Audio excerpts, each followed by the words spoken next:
We're rapidly approaching a milestone in our country, and it's not a good one. We're rapidly approaching $30 trillion in debt. We're accumulating debt like we never have at any time in our history. We're actually accumulating debt at the rate of over $2 million per minute. Now, some say deficits don't matter. Some on the left say they have this new monetary theory, we can just print it all up, you can all have free stuff, there'll be manna from heaven, and nothing could go wrong. We're just going to give you money. If not $1,400 checks a month or a year, why don't we give you monthly checks? And that's part of the new plans. The new plans of the $3.5 trillion that we're facing down at this point, that'll all be borrowed, is to give people free money, to give people free this, free that. But I think people are smarter than that. I think people know that ultimately you don't get anything in life without hard work. You don't get anything in life really for free. Isn't there some kind of ramification to so much borrowed money? When someone comes to you and says, or they call you on the phone and they say, here's $1,000, all you got to do is sign up for this. Most people immediately recoil and they say, well, that might be a scam. Somebody's going to be ripping me off to say that. Well, it's sort of the bait and switch of the politics we face now. People are saying, we're going to give you free college, free cars, free cell phones, free this, free that. Everything in life will be free. You won't have to work anymore. The problem is there are ramifications. Money doesn't grow on trees. The money's got to come from somewhere. So either we borrow it, we become more indebted to foreign countries, we tax people for it, or ultimately the way we fix a lot of our deficit problems is we simply print the money. And so when the Federal Reserve prints the money, as we increase the money supply, the money that we have becomes worth less and less. It loses its purchasing power. This is the insidious tax of inflation. And the interesting thing about it is inflation is a regressive tax. It doesn't affect everyone the same. In fact, the tax of inflation actually affects the working class, the people of lower incomes, and those on fixed incomes and pension, retirees. It affects them much worse because they don't have the ability for their income to go up. So right now we're facing 5% inflation because of the massive borrowing that really both parties instituted in the last year. They decided that the result to the pandemic would be to close everything down, destroy the economy, and then give everyone free money. And to a large extent, both parties actually did this last year. Now this year, the decision has been made by Republicans to say, whew, this is so much, we got to stop. We got to get people back to work and let the economy recover. So it's primarily been Democrats this year. But both parties have a certain responsibility to this, at least some members of both parties. But as the inflation occurs, and this effect is being transmitted to the economy, you find that those who suffer are those who cannot raise their income, those who have fixed income or low income. One of the things you see here is that if we have 5% inflation, what does that mean? You say, well, I don't know, it means I lose my purchasing power by 5% next year.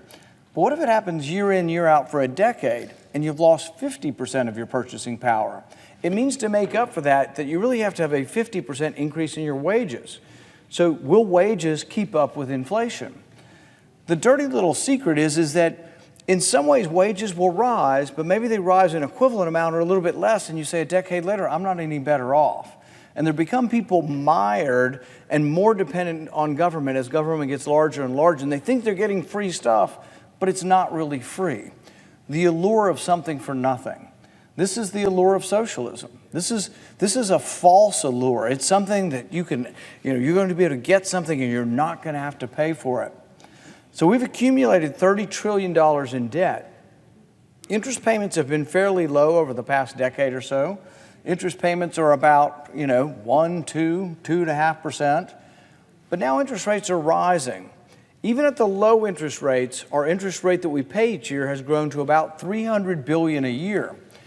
So $300 billion a year, and people say, well, there's a debt ceiling. If the debt ceiling doesn't come up, we'll default, and Wall Street will become hysterical, and there'll be a collapse of the stock market. Well, there doesn't need to be.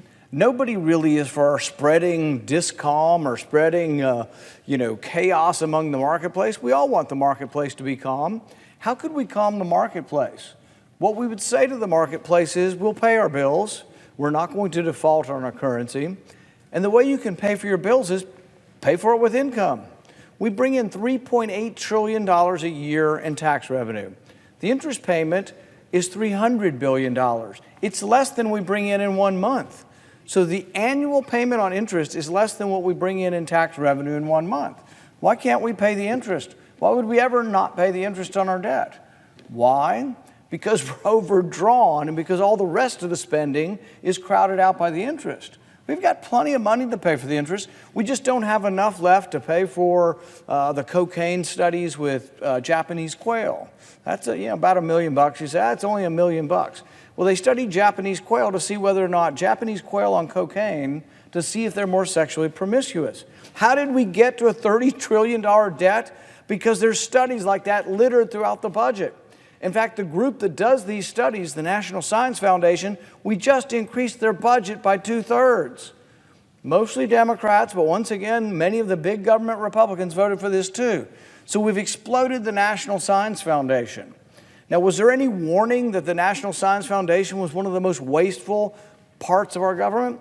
Well, yeah, since 1972, there was a senator at the time named William Proxmire.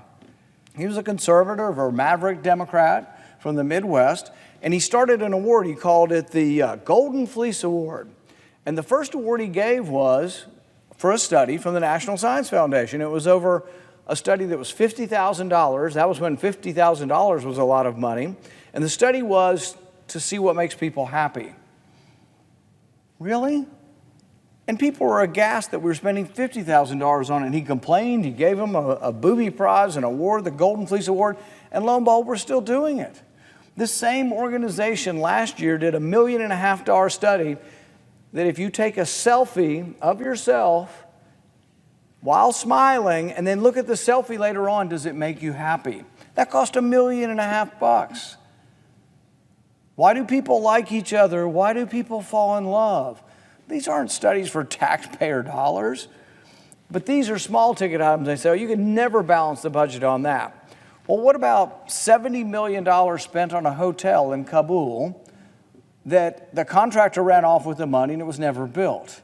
What about a $48 million gas station, no, strike that, natural gas station in a remote area of Afghanistan? Well, very few, if anybody in the United States has a car that runs on natural gas. Why was the U.S. government building a natural gas station in Afghanistan?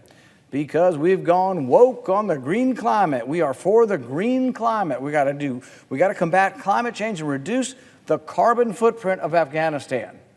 Really? I thought the military was supposed to kill the enemies, defend the country. But we're reducing the carbon footprint in Afghanistan. Somebody put up, I think it was Rod Dreyer put up this the other day. It was a little video clip, and it was tragic, but somewhat hilarious in its tragicness. He said, this is when we lost the Afghan war. And it had a picture of a urinal. I think it was Marcel Duchamp was some Dadaist artist back in like 1917, and I guess he thought it would be really hilarious to put a male urinal in a museum and call it art. And I don't know if it was really art or if it was a joke, but the thing is we're having these Afghan men and women in robes and veils and everything studying Dadaist art, a male urinal, and asking them what they thought of this. And you could see a couple of the women just going and just sort of shaking their head with utter incomprehension.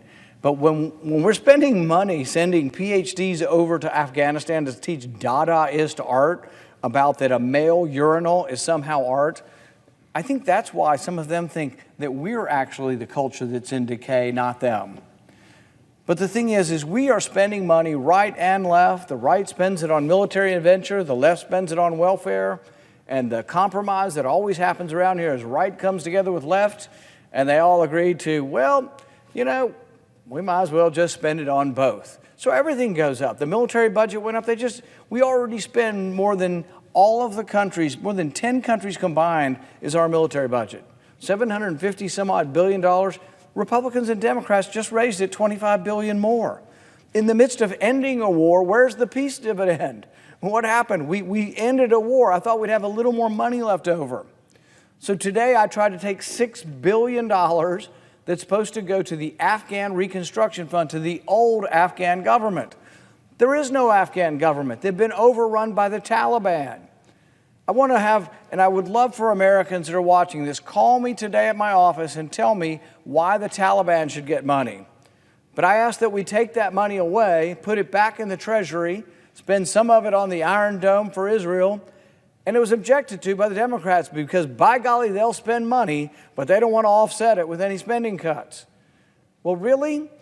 We should have $0 being sent to any government in Afghanistan. I asked Secretary Blinken about this, and his response was, well, I can't guarantee it, and if they are meeting expectations and they're acting and behaving properly, they might get this money. Really, I don't see a scenario or a world under which U.S. taxpayer dollars would be going to the Taliban.